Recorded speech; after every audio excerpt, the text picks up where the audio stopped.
भइसकेको छ हाम्रो बागमती देवलोक प्रस्थान आर्यघाटमा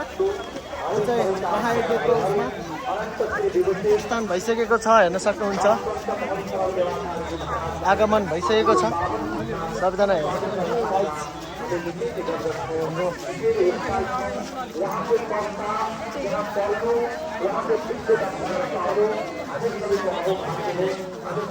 आगमन भइसकेको छ।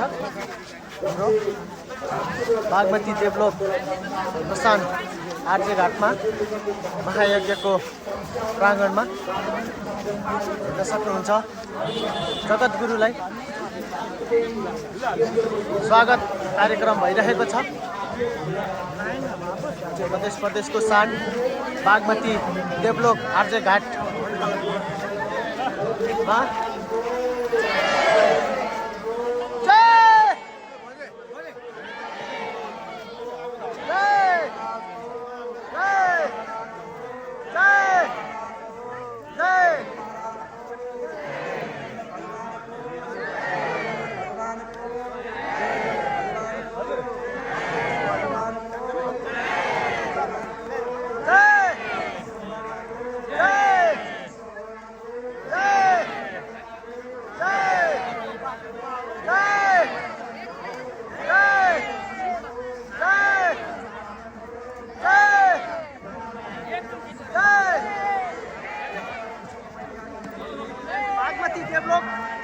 प्रस्थान आर्यघाटमा जगद्गुरुको आगमन भइसकेको छ।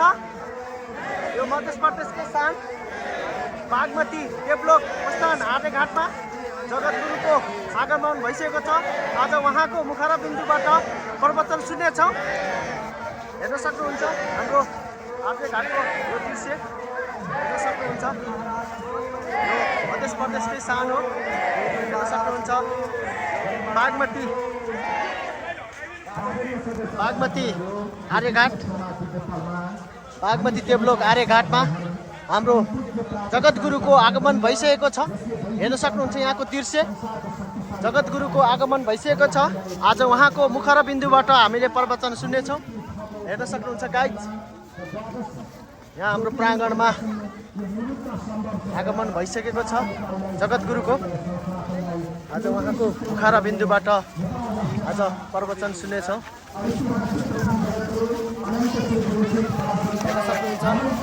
बागमती देवलोक प्रस्थान आर्यघाट धार्मिक स्थलमा जगद्गुरुको आगमन भइसकेको छ गाइस।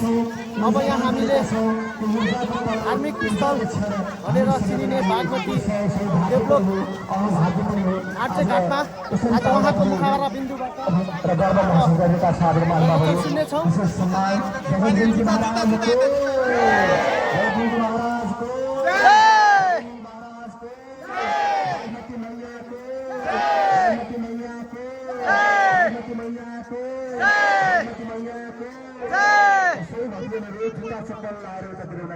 किनकि हामीले जहाँ जहाँ बोलेर आएका छौँ सबैले जुत्ता चप्पल लाएर त्यतातिर प्रवेश नगरौँ।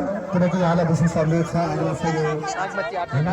हामी आफैले गर्ने भनेको हामी आफैले मिलाउनु पर्छ।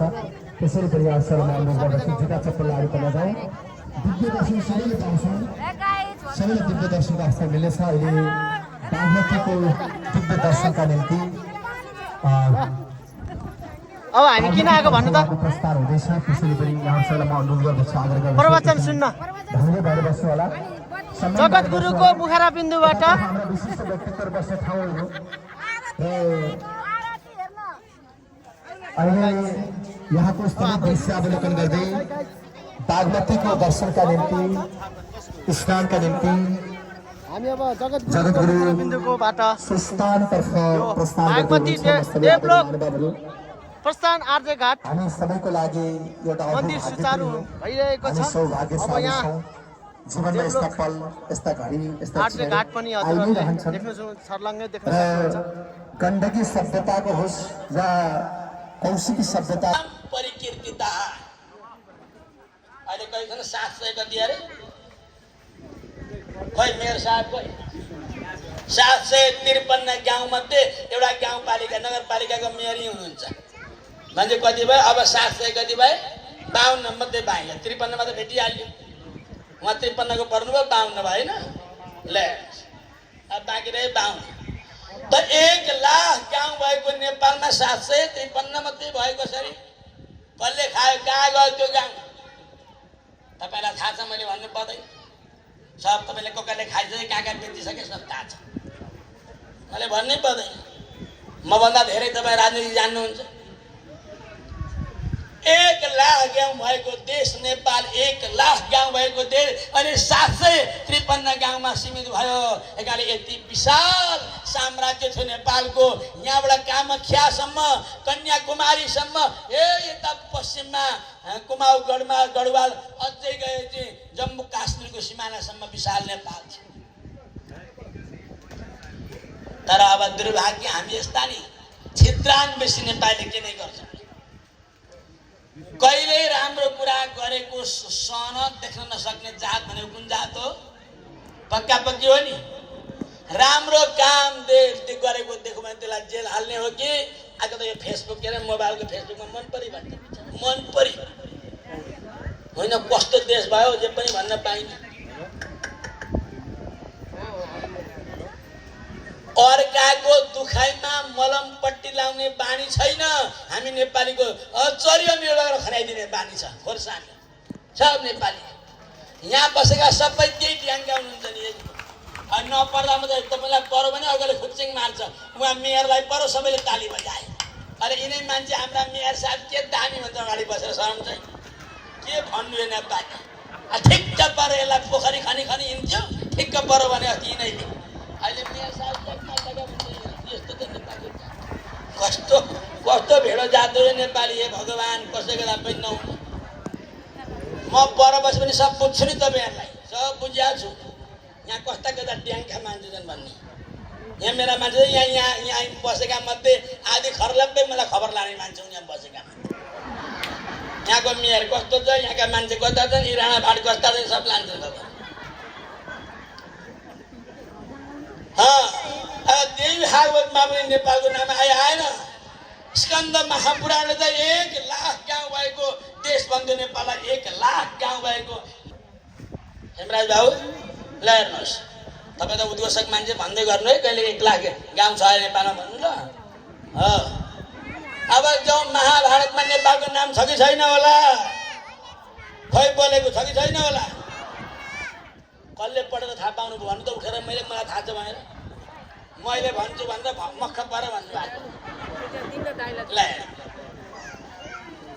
महाभारतमा 1 लाख श्लोक हुन्छ 1 लाख श्लोक तो 1 लाख श्लोक भित्र 2 पल्ट नेपालको नाम आएको छ 2 पल्ट यसै त घुमाउ रूपमा 1000 पटक आएको छ तर प्रष्ट रूपमा 2 ठाउँ आएको छ नेपालको यही पनि यो गोरखपुरले गरेका ख्याल दिन बेर छैन उनीहरू विवादित विषय भन्छन् हटाइदिइहाल्छन् कुनै कुनै कुरा अब आउनुहोस्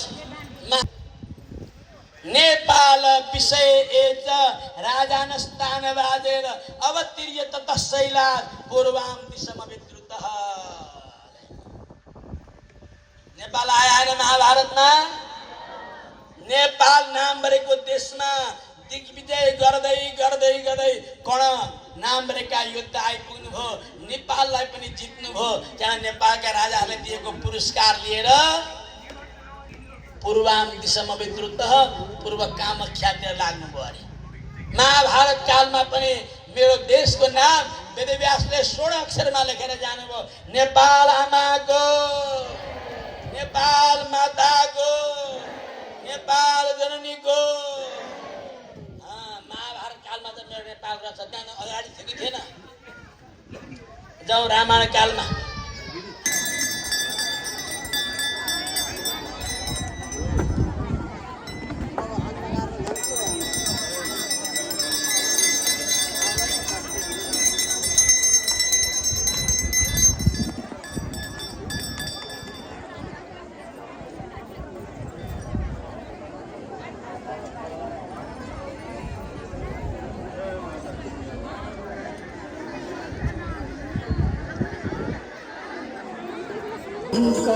मौली बिहार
पान खुलेगा होला है पान खुलेको यता आउनु नि आज